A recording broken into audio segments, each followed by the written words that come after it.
Изгубих си речника, моля ви, дайте ми един речник.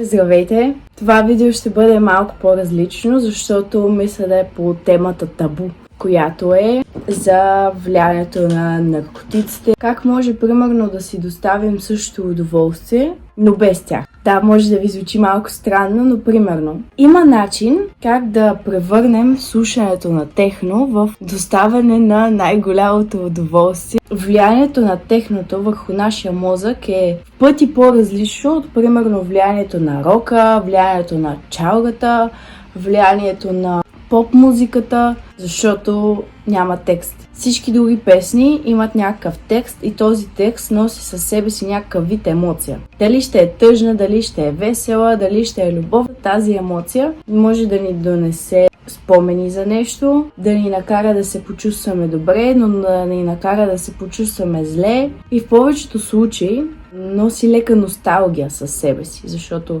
все в някакъв момент ние сме чули дадена песен, като цяло музиката връща спомени. Когато чуеш текста и на теб ти се връщат спомени за дадено събитие, през което си преминавал или в което си бил и дадени чувства, които тогава си изпитвал, и това в повечето случаи те кара да се чувстваш леко кофти. Понякога те прави много щастлив, но зависи каква е песента. Давам пример за чалгата, аз чалга не слушам.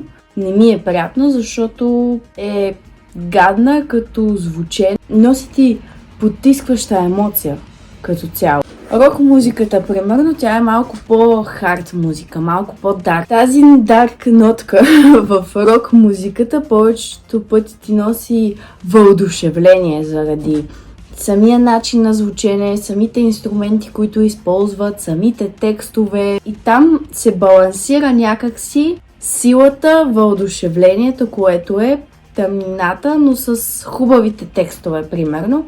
И тази песен да ти носи на теб щастие, примерно, да те накара да се почувстваш добре, защото го има това мотивиращото в рок музиката, което на мен лично много ми харесва. Поп музиката, като The Weeknd Style, Justin Bieber, макар че двамата са много различни. Тя пък носи много силна емоция. Но, примерно, The Weeknd, неговите песни са по-силно емоционални, преживяващи нещо, защото той преживява винаги нещо, любов или така нататък, някакви наркомански периоди. Песните му са много хубави, аз ги харесвам, да кажете нещо. Влияят силно емоционално, но леко тъжно.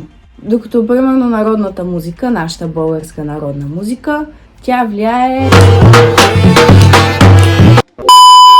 чашката, танците, да пееш, да ти стане хубаво, да ти стане такова традиционно, приятно. Връщаме се към главната тема. Техно музиката. Няма някакви инструменти като в рока, макар че има понякога като миксират траковете, могат да сложат китара, барабан, нещо такова, но това е вече към повече в хаоса го слагат. То е по-лекия вариант и по-такова чилващото. Техното. Не е, примерно, индустриалното техно или хард техно или нещо такова, нормалното си техно. Може да те пренесе в друга вселена. Не знам точно как да го обясня. Представете си повечето хора по технопартита, които са надрусани и се чувстват по един определен начин. И ти отиваш там и си напълно собър, нали? Може да си пинал едно шотче или нещо такова, но си трезвен, не си взимал нищо. Самата енергия, която се разпространява там от всички хора, които са на някакво друго ниво, понеже наркотиците ти покачват много нивото на серотонин, това ти е нивото и на щастието и твоята вибрация сама по себе си се покачва много. Заради това хората ги употребяват по принцип, докато не стигнат до момента, в който това щастие да си го носят сами. И ти отиваш там и се разбиваш на макс, а си собър. Това е нещо, което аз правя, като ходя по техно партията или нещо такова, защото аз не употребявам. Как се получава това? Просто самата музика носи такова въздействие и самата енергия, която се разпространява там,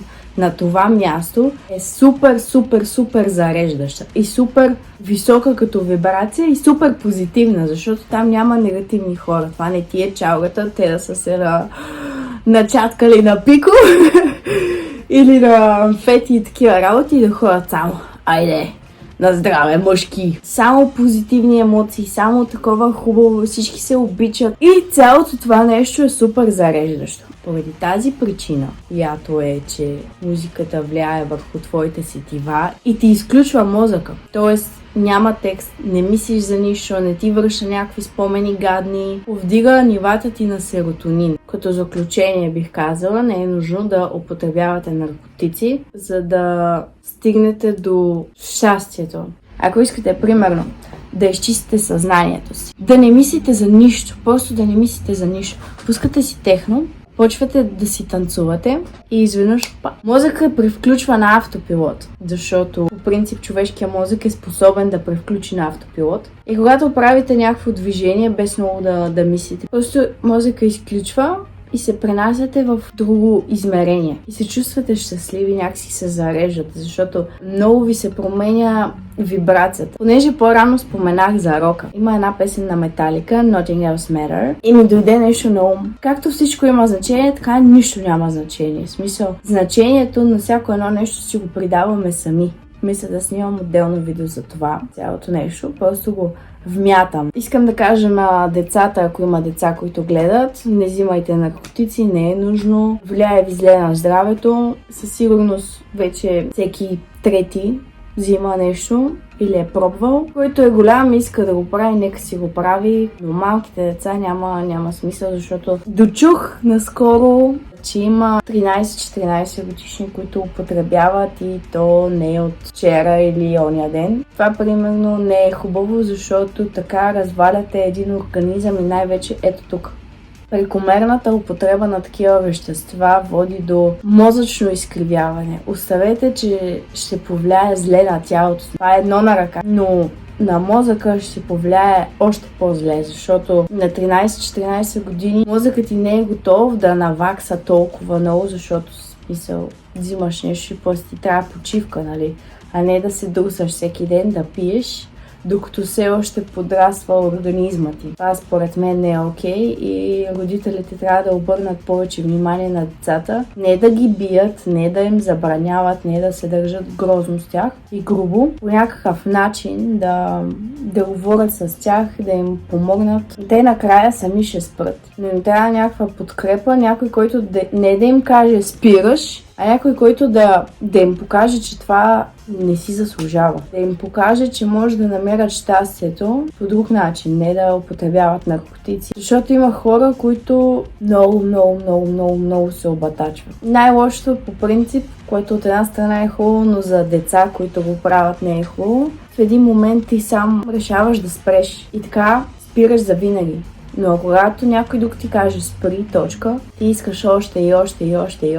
Защото всеки търси забраненото. Затова трябва подхода към деца, които взимат такива работи, да е по-различен. Трябва наистина близки хора на тези, които употребяват, да им обърнат внимание. Процента на употребяващи непълнолетни се покачва с всеки изминал ден. Пълнолетните вече си решават сами за себе си, но непълнолетните не е добре да го правят. Това беше от мен. Надявам се и това видео да ви е било полезно. Ако ви е харесало, може да цъкнете лайк бутона, да се абонирате за канала, обичайните неща, като по принцип камбанката да натиснете, защото ще качвам все по-често и по-често. Последвайте ме в Instagram, последвайте и писателската ми страница, вече е с ново име, променена. Ще се видим скоро. Чао!